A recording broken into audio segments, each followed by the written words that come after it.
The Daniel Blair Show. Sponsored by Motosport.com, Mika Metals, Race Tech, ASV Inventions, and Guts Racing.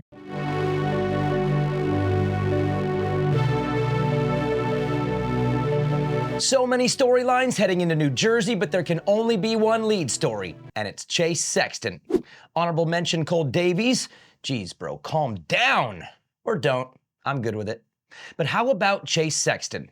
Pressure mounting, the noise getting louder, doubt and ridicule at every turn, and he grabs the sweep in Philly with the fastest qualifying time, a heat race win, and a 25-point main event victory, and now he controls his own destiny. 12 points down, win out, and he wins the championship. Not great odds, but damn, that would be a heroic run if he did. And he would come against a dude who was going to be so salty every second of the way, especially after receiving a little finger gun from his buddy number 4. But for Chase, the ability to handle the moment was massive for a guy who has more pressure on him than anyone on the gate, for many reasons.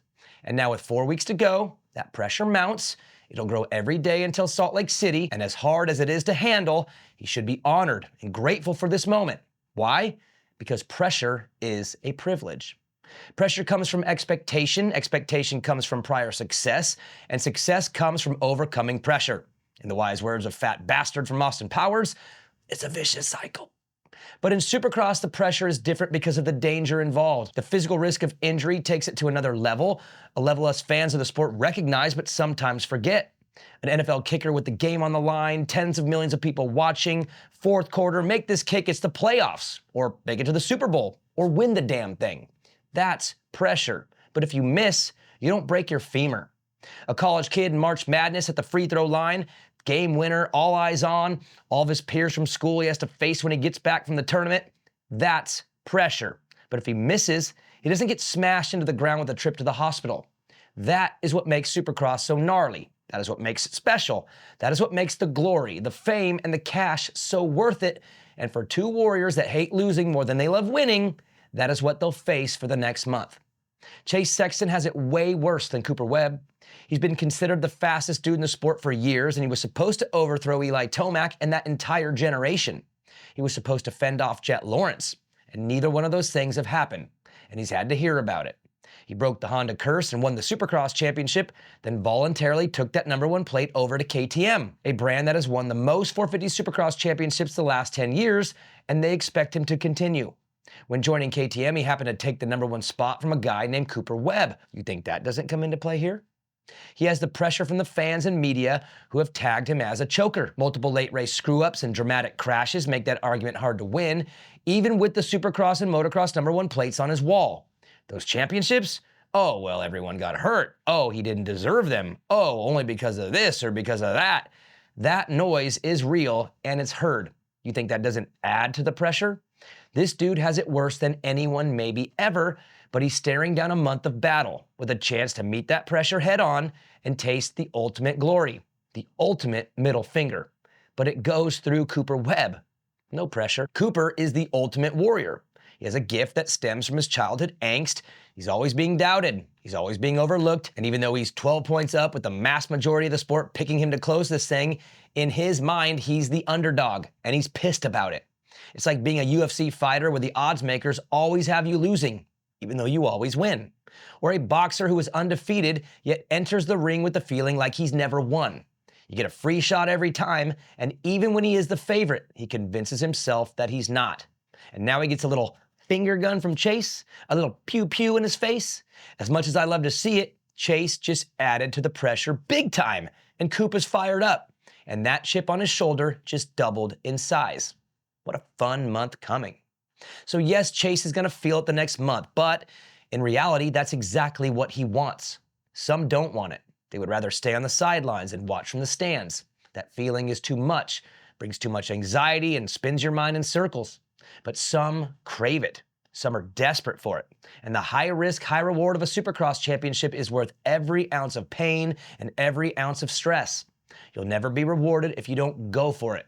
You'll never feel the rush of victory. The internal and external satisfaction of winning in this sport is unmatched. You accept the mental and physical anguish that comes with the opportunity, and that is why pressure is a privilege. Let's talk a little pro motocross and some names we've forgotten about the last couple months. Does Eli Tomac feel any pressure as he prepares for the summer? Yeah. Why? Because of his legacy. He's won the outdoor title 4 times, has the second most wins in Supercross to the King Jeremy McGrath. Should he have retired? Walked away with that resume? Not when you still believe. And if he still thinks he can win, his fans and sponsors will follow him into the depths with that belief. Or maybe not. The expectations are still there, which brings the pressure.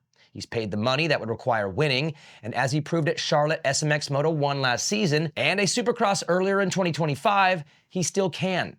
Pressure is still a privilege for Eli Tomac, and he has proven over and over again that he still wants it and he still needs it. Does Jett Lawrence feel any pressure as he prepares to take his motocross championship back? Yeah. Why? Because of those dang expectations. His perfect rookie season, his 7 straight titles before turning 22, his identifiable and clarified goal of McGrath's 72 wins. His success and his goals create crazy expectations, which comes with crazy pressure. Regardless of the injury and the little prep, if he lines up at Paula, he is expected to win. How about Jorge Prado? Yeah, big pressure. Why? The gamble. 2-time world champ, came, saw, conquered the GPs, then decided that wasn't enough. The perception is that he thinks he can win here. A bigger challenge, a challenge he wanted and craved. Kawasaki paid him the money to do it. They gambled too. They went for it with the expectation of a return. They haven't won since Eli Tomac. You think they themselves have some expectations? You think management ain't feeling pressure? They are, and they'll pass it through to Jorge. And how about our buddy Cooper Webb? You think he likes the idea of being tagged a Supercross-only guy? If he wins this title, he'll have 3 indoor championships more than Chad Reed, James Stewart, or Eli Tomac, but he's never sniffed a 450 motocross title. That pressure falls right in line with the doubt he's faced his entire life. And from what I understand, we aren't getting summer dad bod Coop this summer. The pressure of his legacy lingers, and he'll be bent on changing the narrative. I still love Supercross the most. I'm a forever indoor guy, but I'm starting to feel the summer series. My outdoor itch needs to be scratched, and Paula couldn't come quick enough. But MetLife is up next, and we'll see you next week.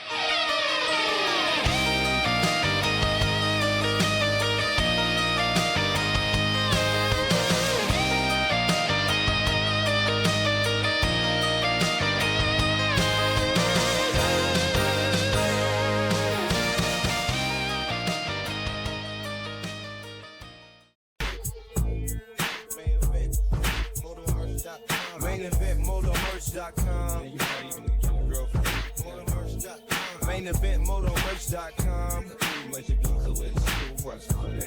MainEventMotomerch.com. MainEventMotomerch.com.